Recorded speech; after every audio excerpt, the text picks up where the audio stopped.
I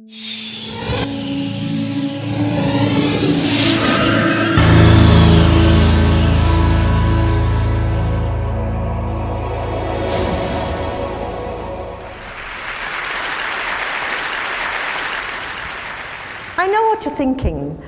You think I've lost my way and somebody's going to come on the stage in a minute and guide me gently back to my seat.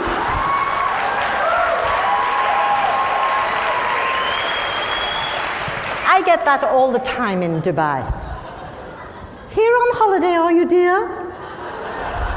Come to visit the children? How long are you staying?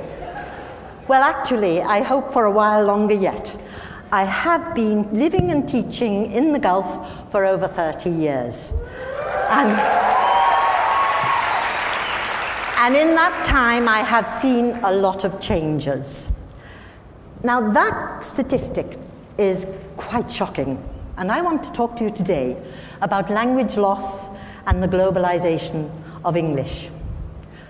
I want to tell you about my friend who was teaching English to adults in Abu Dhabi, and one fine day, she decided to take them into the garden to teach them some nature vocabulary. But it was she who ended up learning all the Arabic words for the local plants, as well as their uses, medicinal uses, cosmetics, cooking, herbal. How did those students get all that knowledge? Of course, from their grandparents and even their great-grandparents. It's not necessary to tell you how important it is to be able to communicate across generations. But sadly, today, languages are dying at an unprecedented rate. A language dies every 14 days. Now, at the same time, English is the undisputed global language. Could there be a connection? Well, I don't know. But I do know that I've seen a lot of changes. When I first came out to the Gulf, I came to Kuwait in the days when it was still a hardship post. Actually, not that long ago. That is a little bit too early. But nevertheless, I was recruited by the British Council along with about 25 other teachers, and we were the first non-Muslims to teach in the state schools there in Kuwait. We were brought to teach English because the government wanted to modernize the country and to empower the citizens through education. And of course, the UK benefited from some of that lovely oil wealth. Okay, now, this is the major change that I've seen. How teaching English has morphed from being a mutually beneficial practice to becoming a massive international business that it is today. No longer just a foreign language on the school curriculum, and no longer the sole domain of Mother England. It has become a bandwagon for every English-speaking nation on earth. And why not?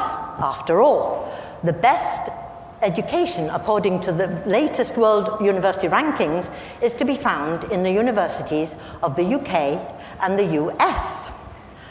So everybody wants to have an English education, naturally.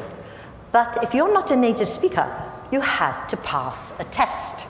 Now, can it be right to reject a student on linguistic ability alone? Perhaps you have a computer scientist who's a genius. Would he need the same language as a lawyer, for example? Well, I don't think so. We English teachers reject them all the time. We put a stop sign and we stop them in their tracks. They can't pursue their dream any longer till they get English. Now, let me put it this way. If I met a monolingual Dutch speaker who had the cure for cancer, would I stop him from entering my British university? I don't think so. But indeed, that is exactly what we do. We English teachers are the gatekeepers, and you have to satisfy us first that your English is good enough. Now, it can be dangerous to give too much power to a narrow segment of society. Maybe the barrier would be too universal. Okay. But I hear you say, what about the research? It's all in English. So the books are in English, the journals are in English. But that is a self-fulfilling prophecy. It feeds the English requirement, and so it goes on. I ask you, what happened to translation? If you think about the Islamic Golden Age, there was lots of translation then. They translated from Latin and Greek into Arabic, into Persian, and then it was translated on into the Germanic languages of Europe and the Romance languages, and so light shone upon the dark ages of Europe. Now, don't get me wrong, I am not against teaching English, all you English teachers out there. I love it that we have a global language. We need one today more than ever. But I am against using it as a barrier. Do we really want to end up with 600 languages and the main one being English or Chinese? We need more than that. Where do we draw the line? This system equates intelligence with a knowledge of English, which is quite arbitrary.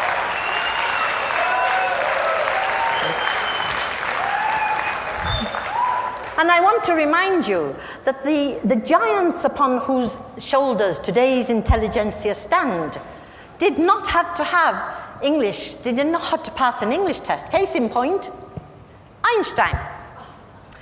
He, by the way, was considered remedial at school because he was, in fact, dyslexic.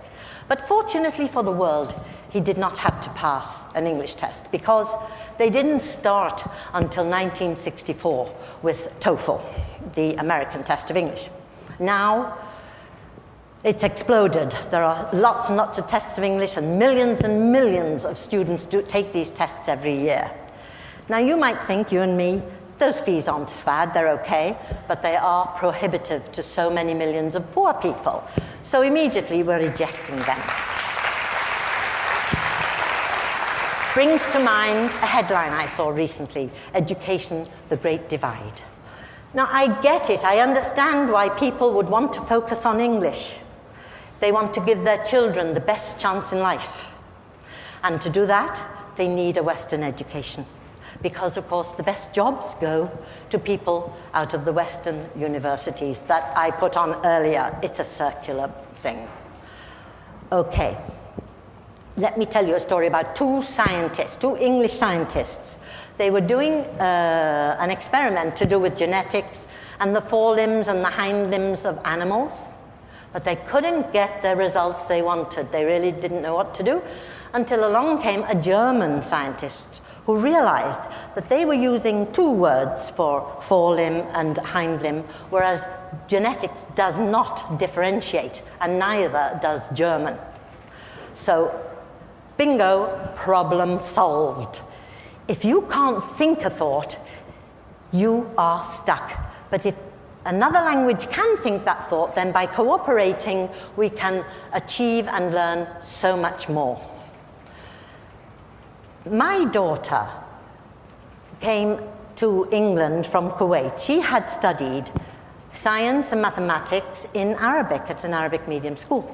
She had to translate it into English at her grammar school, and she was the best in the class at those subjects, which tells us that when students come to us from abroad, we may not be giving them enough credit for what they know, and they know it in their own language.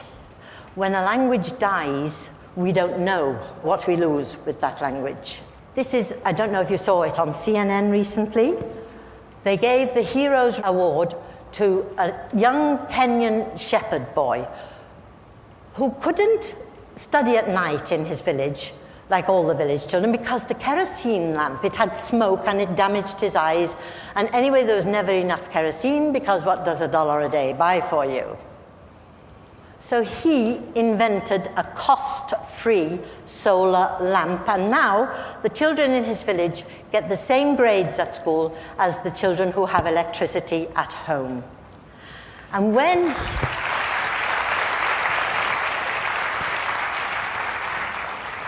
he received his award, he said these lovely words: "The children can lead Africa from what it is today, a dark continent, to a light continent."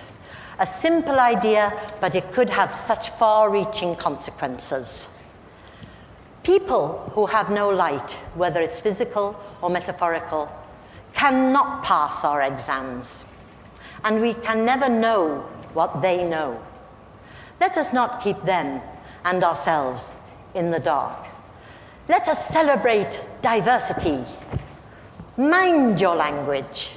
Use it to spread great ideas.